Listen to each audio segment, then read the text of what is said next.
নমস্কার বন্ধুরা, কবিরাজ ঘর টিএসের পক্ষ থেকে সকলকে জানাই আন্তরিক শুভেচ্ছা ও অভিনন্দন।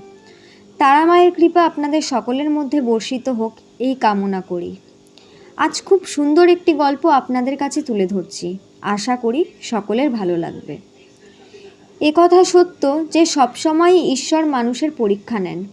মানুষ সুখে দুঃখে, বিশেষ করে দুঃখের দিনে ওনাকে বেশি করে স্মরণ করেন। জটিল থেকে জটিলতর সমস্যায় পড়ে তার থেকে মুক্ত হওয়ার জন্য ঈশ্বরের শরণাপন্ন হন।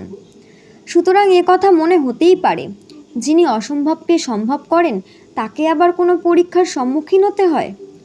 কথাটা শুনে আপনারা অবশ্যই অবাক হচ্ছেন, কিন্তু কথাটা খুবই সত্য, কারণ এর মধ্যেই লুকিয়ে আছে জীবনের মূল রহস্য। একটা ছোট্ট উদাহরণের সাহায্যে জিনিসটা সহজ করে দিচ্ছি। ধরুন, একই মায়ের দুটো পুত্র, একজন চাষি একজন কুমোর। অর্থাৎ মৃৎশিল্পী যে চাষি, সে চায় কারণ বৃষ্টি ভালো হলে চাষাবাদ ভালো হবে এবং রোজগার ভালো হবে এবং সংসার ভালোভাবে চালাতে পারবে। অপরজন মৃৎশিল্পী, সে চাইবে বৃষ্টি কম হোক, কারণ বৃষ্টি বেশি হলে তার মাটির জিনিস শুকাবে না আর তার তৈরি জিনিস সব নষ্ট হয়ে যাবে, তার রোজগার কমে যাবে, ফলে সে সংসার চালাতে পারবে না। তাহলে যিনি মা, তার কষ্ট একবার বুঝুন। সেই মা ভগবানের কাছে কি প্রার্থনা করবেন? বেশি রোদ চাইলে একজনের রোজগার কমে যাবে, অন্য ছেলের জন্য বৃষ্টি চাইলে তার রোজগার কমে যাবে। প্রত্যেক মায়ের কাছে প্রত্যেক সন্তানই সমান।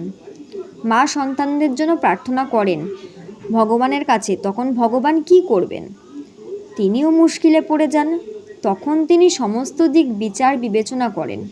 কর্মের সাথে সাথে তিনি দেখেন কে তার প্রতি বেশি অনুগত, কে বেশি সুকর্ম করেছে সংসারের প্রতি, এবং মায়ের প্রতি কে বেশি দায়িত্বশীল, সেই বিচার করেই তিনি আশীর্বাদ করেন। তাই মাঝে মাঝে ভগবানকেও ভক্তদের জন্য কঠিন পরীক্ষায় পড়তে হয়। ভগবান কিন্তু এই পরীক্ষা দেওয়ার সময় এই ভক্তদের পরীক্ষা নিয়ে নেন বিভিন্ন পদ্ধতিতে। সেই পরীক্ষা অনেক ধরনের হতে পারে। মানুষকে লোভের বশবর্তী করেও পরীক্ষা নিতে পারেন, আবার সংসারের দায়িত্ব পালনের মাধ্যমেও পরীক্ষা নিতে পারেন। কিন্তু সর্বোপরি যে পরীক্ষা নেন তা হলো মানুষের সুকর্মের পরীক্ষা। তাই প্রত্যেক মানুষের উচিত তার কৃপা লাভের জন্য সুকর্ম করে যাওয়া। তাহলে ঈশ্বর নিজে যত পরীক্ষার সম্মুখীন হবেন, তিনি দ্রুত তার সমাধানও করে দেবেন। সকলে ভালো থাকবেন। নমস্কার।